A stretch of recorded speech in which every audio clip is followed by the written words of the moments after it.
Welcome back to Eagle Reviews. I'm Eddie. I'm Jit. And I'm Boos. And today we will be reviewing M. Night Shyamalan's most recent film, Knock at the Cabin. It tells the story of three family members who must make the toughest decision of their life. Choose which out of the three is going to be a sacrifice in order to save the world. The best way to describe M. Night Shyamalan is like when you're playing Call of Duty Zombies and you hit the mystery box.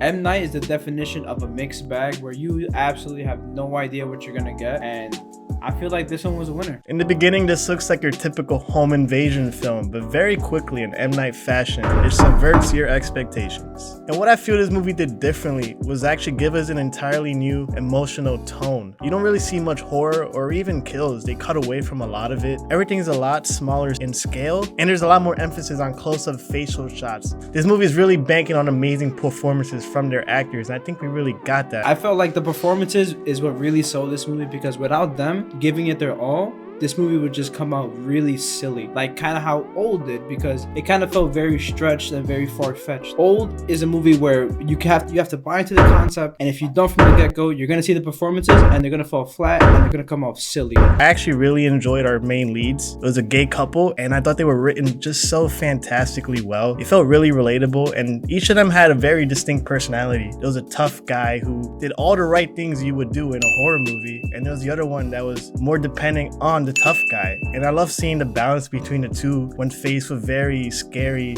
adversities. The acting performances were really good. From Dave Bautista being in headlines saying that he doesn't want to play Drax anymore, he wants a serious note on his career. Coming into this, I take him a little bit more serious now. Give me what I want!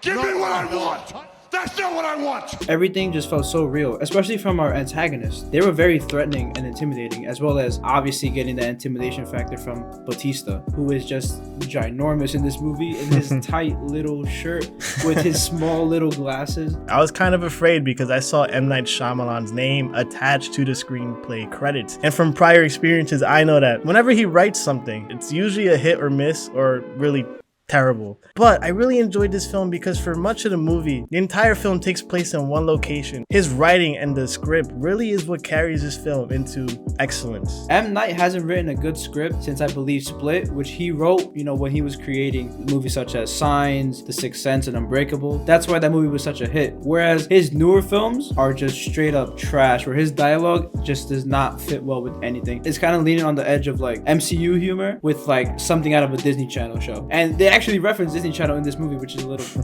bit funny, but I know he can write, and I'm gonna stick by that. The Philly. Just some R&R. I get it. Season's a grind. It's like making movies. Sometimes you just gotta step back.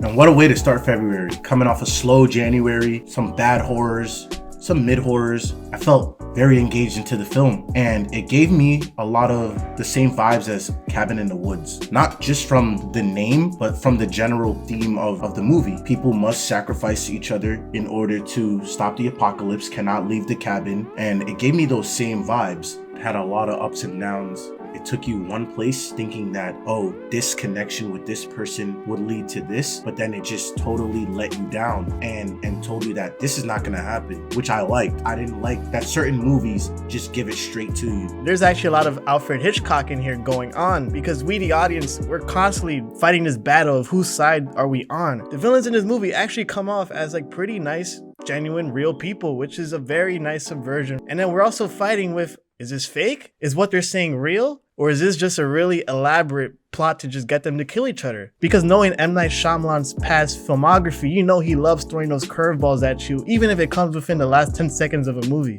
So the film talks a lot about free will and choice, and you choose who dies, you choose who lives. But I feel like a large part of destiny and predetermination played a huge role into this film, seeing as they all got the same vision. They knew what was gonna happen. They knew that if this didn't happen, this would happen. Was it actual free will, or was it just all predetermined? And that's how we live life day to day. Like, we might do things that we think like, oh, I have the choice to do this, but it might be all part of a bigger plan. This movie also touches on recent topics. I actually believe this movie was inspired a lot by the Pizzagate incident in 2016 and just the whole fake news controversy we all witnessed in 2020. This movie really plays into the idea of how easily a conspiracy theory could spread because we witnessed that in real life. And there's also hints of COVID in there, and there's also tsunamis and things that are related to climate change. So this movie does mention, modern problems, and it showcases them in M. Night fashion. By the way, I live for M. Night cameos. Sometimes they come out very stupid, like in Old, where it's not a cameo, where he actually plays a character. And sometimes it works, like in Signs, and sometimes it doesn't. And this one was pretty hilarious, and I kind of loved it. I don't want to spoil it, but just watch it. It's just hilarious. And as always, you know what time it is. Let's get right into the ratings. I rate this film a solid 3.5 out of 5. In no way is that bad. It's really good, especially coming off of a slow month like January. I enjoyed this film. I was invested into this film. I would watch it again. I feel like it's a breath of fresh air. I did like Old. I like this as well. The only reason why I couldn't get that 4 is because I feel like the emotional aspect was kind of lacking in the final part of the film, and it just rushed it all in together. All in all, it was a good film. What about you, my friend on the end? Well, to get the rating off the way, I'm gonna give it a nice 4 out of 5. So as soon as the movie started, I was completely invested, and I was just shocked at how well written it was. I hope Bautista's in way more serious roles because he has shown time and time again that he can take that sort of leading man role, and he can carry out a great dramatic performance as well as scary too. So yeah, this movie was pretty great. Probably my favorite of the year so far. We're only in February, and I can't wait for the next M. Night film that is probably going to be bad. And on the side note, I feel like the pacing was a little bit off as well, whereas in the middle it kind of was slowing down a little bit too much, but it picked up, and we were right back on track. This is one of the first M. Night Shyamalan films I've enjoyed in a very long time. It brought back that small classic tale with a unique twist on it that M. Night made me fall in love with in the beginning. The writing was actually pretty good, at least compared to some of his other stuff. The cinematography wasn't doing anything crazy, but it was just so nice to look at those close-up shots with the blurred background. I can never get tired of Dave Bautista. This dude is just massive. He is the best WWE actor to date, and he will continue to be so because he has talent. I love seeing him in Glass Onion, Dune, and now this film. I do feel like this film could have showed a bit more craziness as it was rated R, and like Eddie said, some of the pacing did bring me out of the film a little bit, but overall, I think this is a really solid film that everyone should go watch. This is a 4 out of 5. Like and comment, subscribe, friends, and catch a grasshopper for once. Make sure you're tuning into our other videos. Hit that comment, hit that share, hit that like. We're ego. Comment down below what's your favorite M. Night film and your worst, because I know there's a whole plethora of them. Avatar: The Last Airbender is the greatest film of all time.